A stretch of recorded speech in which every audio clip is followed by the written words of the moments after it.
नमस्कार, स्वागत है आपका फिफाना हिंदी क्लासेस के यूट्यूब चैनल पर। और इस क्लास में अपन एक बहुत ही रुचिकर एकांकी पढ़ रहे थे। एकांकी का शीर्षक था समर्थ को नहीं दोष गुसाई। तो चलिए एकांकी को आगे बढ़ाते हैं। तो इस एकांकी में अपन देख रहे थे समर्थ को नहीं दोष गुसाई। समर्थ को नहीं दोष गुसाई किसके द्वारा रचित एकांकी है? सफदर हाशमी द्वारा रचित एकांकी का अध्ययन अपन कर रहे थे। देखिए इस एकांकी में अपनों ने देखा कि जमुरा जो है वो राशन के बोरे को ले आता है। जमुरा राशन का बोरा ले आता है। किससे ले आता है? लाला से। कैसे ले आता है? छीन कर ले आता है। और जैसे ही उसको लाया जाता है तो बोरा अपनी कहानी सुनाता है। और जैसे ही वो कहानी सुनाता है तो मदारी जमुरे से कहता है कि जमुरे, इस बोरे की दर्द भरी कहानी सुनकर मेरी आंखों में आंसू आ रहे हैं। तो जमुरा कहता है पूछ ले उस्ताद। तो जैसे ही वो कहता है कि पहुंच ले तो मदारी को गुस्सा आता है कि देखो, मुझे ये कहना चाहिए था इसको कि अच्छा मुझे भी बुरा लग रहा है, मेरी भी आंखों में आंसू आ रहा है, और ये उल्टा मुझे यूं कह रहा है कि पहुंच ले। तो फिर जमुरे को मदारी कहता है कि क्या बकता है।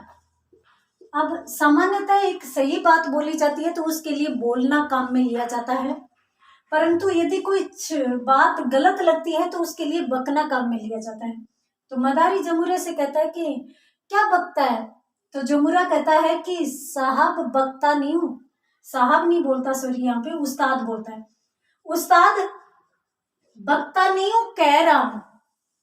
क्यों कह रहा हूं? क्योंकि यदि तुम रोगे ना तो तुम्हारी आंखें धुंधली हो जाएगी, तुम्हें साफ दिखाई नहीं देगा। और अब हमें अधिक साफ देखने की जरूरत है। क्यों देखने की जरूरत है? क्योंकि अब बोरे की हिफाजत नहीं करनी। क्या अपन लाला से बोरा लेकर आए हैं, राशन का बोरा, तो क्या लाला चुप बैठेगा? अब इस बोरे की हिफाजत भी करनी है। तो आंखें पोंछ लो और अलर्ट हो जाओ, यानी सतर्क हो जाओ, और सतर्क होकर इस बोरे की हिफाजत करो। तो यहाँ पर मदारी यूं कहता है कि जमुरे तू तो ठीक कह रहा है, बिल्कुल सही बात है ये तो, अब तो और अधिक सतर्कता की जरूरत है। और फिर यूं कहता है मदारी तमाशबीनों को, जो वहां पर इकट्ठा थे, जो देख रहे थे, उन दर्शकों को, उन तमाशबीनों को कहता है कि तो मेहरबान कदरदान, अब धीरे धीरे आइए और अपने हिस्से का अनाज यहाँ से लेकर चले जाइए। जिसको भी आटा, नून, तेल, चावल, यहाँ पर नून बोला जाता है नमक को। आटा, नून, तेल, तुम लोगों को जो भी चाहिए वो जरूरत का सामान आवश्यकता अनुसार ले जाइए। आवश्यकता अनुसार। अब आवश्यकता अनुसार क्यों कहता है? क्योंकि वो कहता है कि जरूरत से ज्यादा किसी को नहीं लेकर जाना। और यहाँ पर ये कहकर मदारी और जमुरा दोनों के दोनों बोरे को पीछे लेकर और राउंड लगाने लगते हैं, चक्कर लगाने लगते हैं। और चक्कर लगाते लगाते यूं कहते हैं कि आइए मेहरबान कदरदान, अपनी आवश्यकता का सामान ले जाइए, अपनी जरूरत का सामान ले जाइए, जिसको भी आटा, नून, तेल जितना चाहिए वो ले जाइए, और यहाँ से अपने जरूरत का सामान अपने घर ले जाइए, जल्दी आइए, आपका बोरा आपकी हिफाजत में। और इस प्रकार से जब मदारी और जमुरा दोनों आपस में बात करते हैं, और बात करते हुए दोनों को कहते, सभी लोगों को इस प्रकार की बातें कहते हैं, उसी समय ये दोनों तो घूमते हुए इधर उधर चले जाते हैं। और जो बोरा है वो सभी जनता के लोगों का अभिवादन करता है। जैसे भी नुक्कड़ नाटक या कोई भी किसी भी प्रकार का नाटक खेला जाता है तो नाटक करने वाला अभिनेता सबसे पहले आके अभिवादन करता है। तो इसी प्रकार से बोरा अब मैदान में आ चुका है तो वो अभिवादन करता है। और पिछली क्लास में मैंने आपको बताया था कि लाला को होश आ चुका है, और लाला को होश आ चुका है तो वह फिर मैदान में आ जाता है। और लाला मैदान में आकर और यूं कहता है कि मेरा बोरा यहाँ पे कौन लेकर आया? मेरे मुनाफे के दुश्मन, मुनाफे के दुश्मन कौन बने हुए हैं, कौन लेकर आया है? और यहाँ पर वह बोरे को भी कहता है कि तू मेरा मुनाफे का दुश्मन क्यों बना हुआ है? मैंने तुम्हारे लिए कितनी व्यवस्था कर रखी है। मैंने तुम्हें इसलिए 7 तहखानों में बंद कर रखा है क्या कि तू यहाँ से भाग जाए और फिर मेरा कोई मुनाफा नहीं हो? पता है तेरे लिए मैंने दर्जनों चौकीदार रख रखे हैं, दर्जनों चौकीदार। अब उन दर्जनों चौकीदारों को पैसा देता हूँ, तहखानों पर रुपया लगाता हूँ, तो क्या मैंने इसीलिए कि तू यहाँ से चला जाए और मुझे 1 रुपया का भी मुनाफा नहीं हो? तो जैसे ये बात बोलता है तो राशन का बोरा कहता है कि साहब अब नहीं जाऊंगा। लाला तेरी वाले अंधेरे कोठरी में मेरा दम घुटता है, अब मैं नहीं जाऊंगा तेरे साथ। अब मैंने खुली हवा में सांस ले लिए है और मैं इनकी उपज हूँ, मैं इन मेहनत कशों की बस्ती का हूँ, तो मैं इनके साथ ही रहूंगा, अब मैं तेरे साथ नहीं जाऊंगा। जैसे ही बोरा ये बोलता है तो लाला को और अधिक गुस्सा आता है और यूं कहता है कि तेरी ये मजाल, तू मुझे जवाब दे रहा है, तू मुझे इस प्रकार की बात कर रहा है?